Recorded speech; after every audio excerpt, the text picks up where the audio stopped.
Hello and welcome back to the channel. Today I'm playing giveaway chess, or anti-chess, where players lose all of their pieces to win and capturing is compulsory. My goal is to win 5 games. Let's get started with game number 1. Behold, easily my worst chess variant.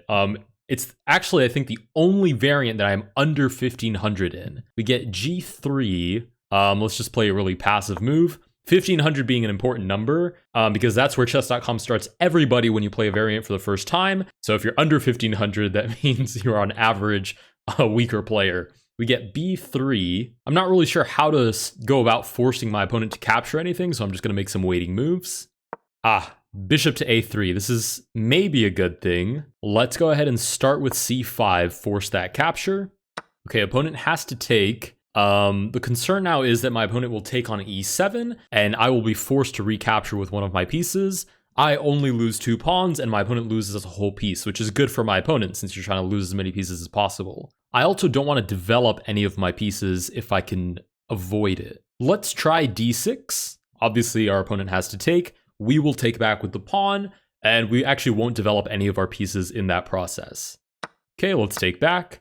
The queen does have some vision now to h4, so that could be an issue, but luckily if we take, our opponent has to take back, and then we lose a whole queen, which is, again, good for us. We get pawn to d4. Let's play queen to, well, is queen to e7 worth it? Queen to e7, e4, I have to take, and then my opponent can play anything. There's really no such thing as check in this variant. Let's play bishop to h3. Nice, we force that capture. Queen to c8, force that capture as well. And this is what we want. We want to start stringing together forced captures. Okay, we get that capture. Now, f5 forces our opponent to take. Oh, I forgot b7 was an option as well. Okay, but that forces our opponent to take on a8 next. So that's actually totally fine. The only thing is now my opponent could take on a6 and I would have to recapture. So I'm going to move this pawn out of the way, force my opponent to take on a8. Nice, we get knight to c6, forces the opponent to take the knight. Okay, we get that capture. Now, obviously this is forced next. So I'm trying to think how else could I give away even more material. I think this makes sense. We'll play knight to e7, forces the opponent to capture the king, and then we can play knight to g6. Gives away a little bit of extra material. Right, now our opponent's next move will be force taking the pawn. Let's play rook to h7 because that can't hurt. If the opponent takes the pawn, then the next move is taking the rook anyways. Nice, we do get that capture. Let's play g6, force our opponent to take. And now we can pretty much play anything, I believe. Oh, we get the resignation, nice. Hey, we're over 1500 by 5 points, but hey, I'll take it. With that, we win game number 1. Let's move on to game number 2. All right, oh, you've got to be kidding me. 2000 rated opponent. Game number 2, we get the white pieces. Let's play something nice and passive. e6, okay, my opponent wants to take here, so I have to take back. I guess I really have no choice but to allow that. Wow, I thought that was the most passive move possible. Okay, let's play b4. And then if my opponent takes, I take back, and I'm actually threatening rook takes, where I lose a whole rook and I only win a pawn, which I think is good for me.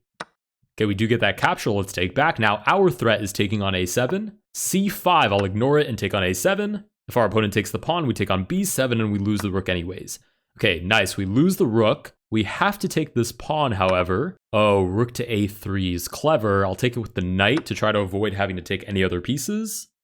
Oh, you've got to be kidding me. Queen to b6. I have no choice but to take. And that should be the end of the road as far as captures go, but okay, now our opponent's preparing king to c7. This feels like it's already dead lost, but let's see if we can make something out of it. Let's play e3 with the idea of bishop to a6. Obviously, I have to take the king, and I'm willing to bet our opponent will force us to take the knight as well. Okay, b5. I actually have the choice now of what I want to take. I guess there's really no better option, so let's just take on the back rank, promote to a knight to see if we can get this capture. But our opponent forces us to take. Actually, wait, I can take here on b5, and then our opponent has to take back. I'm going to take with the bishop since it's the stronger piece. Opponent has to take back, and then I take with my knight. Okay, we're definitely worse, but maybe I can scrounge up a victory somehow.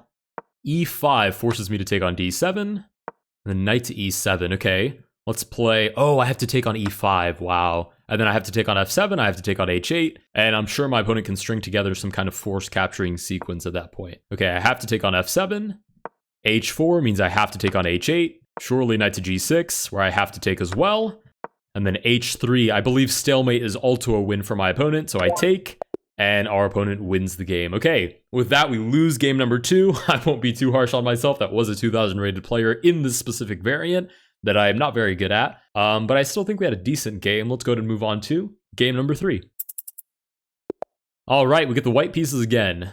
Did not go very well the first time. Let's move this pawn now. The reason I'm playing it again is because maybe I'll have better luck on the king side. Okay, knight to h6. If I play d3, I'm threatening to capture, and it would actually be a fair trade, so that might be totally fine. But then there's ideas of like g5, I take. Should be okay, let's play d3. Oh, of course. Okay, we have to take the knight, and surely we get into trouble here again. h5. If I take, my opponent has to take back, I have to take back, and then g6 actually isn't an issue, so this might be okay.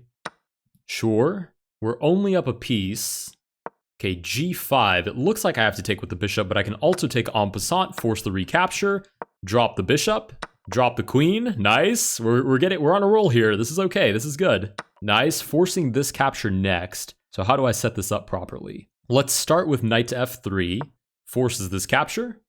Nice. Now, let's play knight to c3. We want to offer, well, do we want that? No, let's play knight to d4. Oh, that's not good either. Okay, let's make a waiting move with the king to force this capture. Nice. Now, knight to c3, force the recapture. Knight to d4, drop another piece. Okay, and this is forced on the next turn.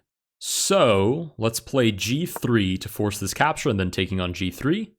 Nice. Now, how do we continue this? Let's go a4, because I need to lose this pawn at some point, and pushing it is probably the easiest way. We'll drop the king next, drop the pawn, and then I assume dropping both of these pawns is worth more to me than just dropping this single pawn. So d4 instead, and we do get the resignation. Nice. With that, we win game number 3, which is our second victory. Let's go ahead and move on to game number 4. Game number 4 against the same opponent with the same rating, with the same color pieces, actually. Let's play, I think d3 was an interesting idea, so let's play d3. Okay, g5, we'll go ahead and take. And then there's the idea of dropping the bishop, where the, oh, I was going to say where the opponent has to take back, but I guess I have to take the queen now. It feels like I've just walked into opening prep. Almost 100%, I definitely did just walk into opening prep. Okay, bishop here forces me to take. And then d5, I'll take on b8, opponent has to recapture. Right. Oh, and then I have to take on d5 as well. Ooh, this is nasty. This is already pretty bad.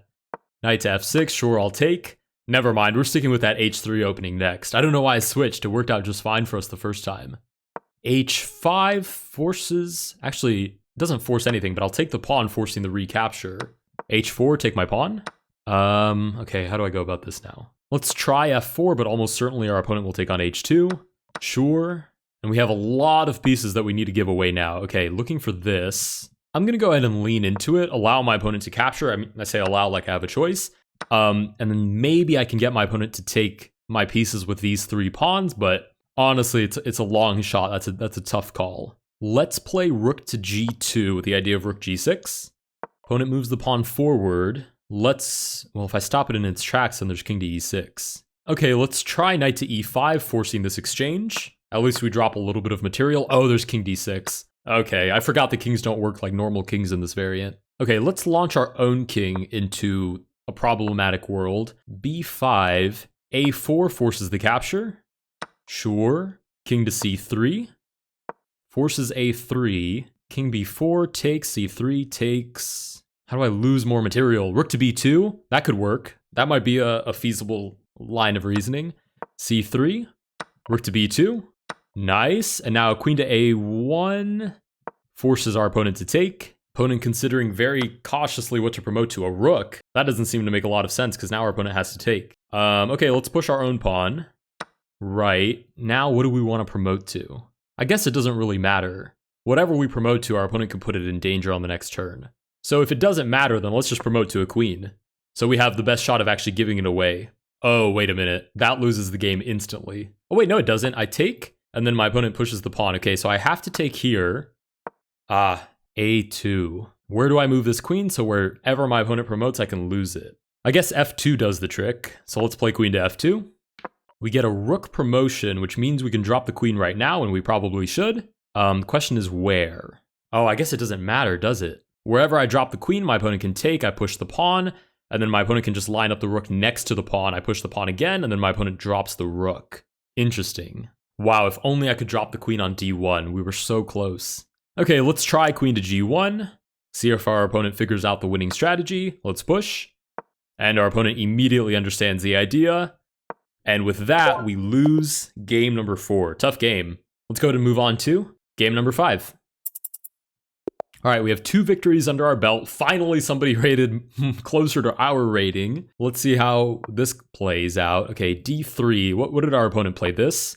We walked into our opponent's prep, so let's try to just play. Let's play exactly what our opponent played against us. That forces this capture. Nice, and then we take on b2. Force our opponent to take our queen. And then, what did our opponent play? Did our opponent take back? No, because then you'd have to take the rook. If you take the rook now, then the bishop takes, and then bishop c3. Okay, yeah, that was the prep. Nice, now you play check, drop the bishop. Let's play it a little bit differently than our opponent did now. d6 to drop the pawn. But actually, our opponent could have taken there on b8 and forced to recapture. Let's play bishop h3, drop the bishop.